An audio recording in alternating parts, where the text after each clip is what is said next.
জীবনের আনন্দঘন সময় স্কুল জীবন। সেই স্কুল জীবনের একটি অবিচ্ছেদ্য অংশ বন্ধুবান্ধব। এরপর কেবল বয়স বাড়ে যান্ত্রিক শহুরে জীবনকে সাথে নিয়ে। স্মৃতি হতে থাকে বাল্যবেলা, বন্ধুত্বের খুনসুটি। কক্সবাজার জেলার এসএসসি ব্যাচ ২০০০-এর বন্ধুরা ফিরতে চাইলেও সেই খুনসুটির সময়ে। বন্ধুত্ব ও শৈশবের সেসব সাদা কালো স্মৃতিগুলো রঙিন করতে মিলিত হয় একসাথে। সেই মিলনের নাম দেওয়া হয়েছে ফ্রেন্ডস ফেস্টিভ্যাল। কক্সবাজারে আমরা প্রায় ৮০০ আমরা ফ্রেন্ড সার্কেল রয়েছি, আমাদের তালিকাভুক্ত। আমরা আজকে সবাই মিলিত হয়েছি আমরা যাতে এই যে ছোটোবেলার যে আমাদের বাল্যকালের আমাদের ছোটোবেলার যে আমাদের স্কুল জীবনের যে স্মৃতি, সেই স্মৃতিকে ধরে রাখার জন্য এবং আমাদের যে ভ্রাতৃত্ববোধ সেটা বজায় রাখার জন্য আমরা প্রতি বছরে নিয়ে এবছর আমরা মিলিত হয়েছি। সেই যুগতে ফিরে যাওয়া সম্ভব না, তো আমরা সেই জন্য আমরা প্রতি বছর এই আয়োজনটা করি যাতে আমরা একটু হলেও আমাদের বন্ধুদের সাথে মিলে আমরা সেই পুরনো স্মৃতিতে ফিরে যেতে পারি। আজকে আমাদের এই সম্প্রীতি ঐক্যের বন্ধন যেন ধারাবাহিকভাবে অটুট থাকে, আমি আশা রাখি। অনেক আনন্দ, অনেক স্মৃতি মনে আছে, তবে স্মৃতি একটু সময় সংকলনের কারণে আমি এখন বলতে পারছি না। শনিবার ফ্রেন্ডস ফেস্টিভ্যাল উপলক্ষে সকালে শহরের সুগন্ধা পয়েন্ট সংলগ্ন জল তরঙ্গ থেকে র্যালি করে লাবণী পয়েন্টে এসে মিলিত হয় সবাই। এরপরই জাতীয় সঙ্গীতের মাধ্যমে শুরু হয় অনুষ্ঠান। এতে প্রথমে হারিয়ে যাওয়া বন্ধুদের আত্মার শান্তি কামনায় ১ মিনিট নীরবতা পালন করে বন্ধুরা।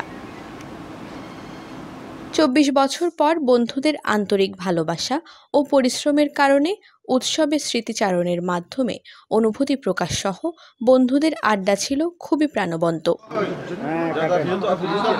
সময়কে তো ফেরানো যায় না, কিন্তু সেই সময়ের স্মৃতিকে রোমন্থন করতে প্রতি বছর মিলিত হন সবাই। অনুভূতিটা বলে বোঝানোর মতো ভাষা খুঁজে পাচ্ছি না।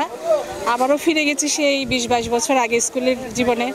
একসাথে সবাই কত খেলতাম, গল্প করতাম, আড্ডা করতাম। সেই স্মৃতি আসলে সব চোখে ভেসে উঠতেছে এখন। আমাদের বন্ধু হলে আমরা তাকে চাচা হিসেবে সম্বোধন করি, কারণ তার এই যে ইয়েগুলো পাকছে, পাশাপাশি আমারও পাকছে, তারপরে আমরা চাচা হিসেবে সম্বোধন করি। বন্ধুদের স্বতঃস্ফূর্ত অংশগ্রহণে পুরো অনুষ্ঠান মুখরিত হয়ে ওঠে। আয়োজকেরা জানান, বন্ধুরা যে সুসংগঠিত সেটার জানান দেওয়া এবং বন্ধুত্বের সংস্পর্শে মননের নবায়নের জন্যই এই আয়োজন।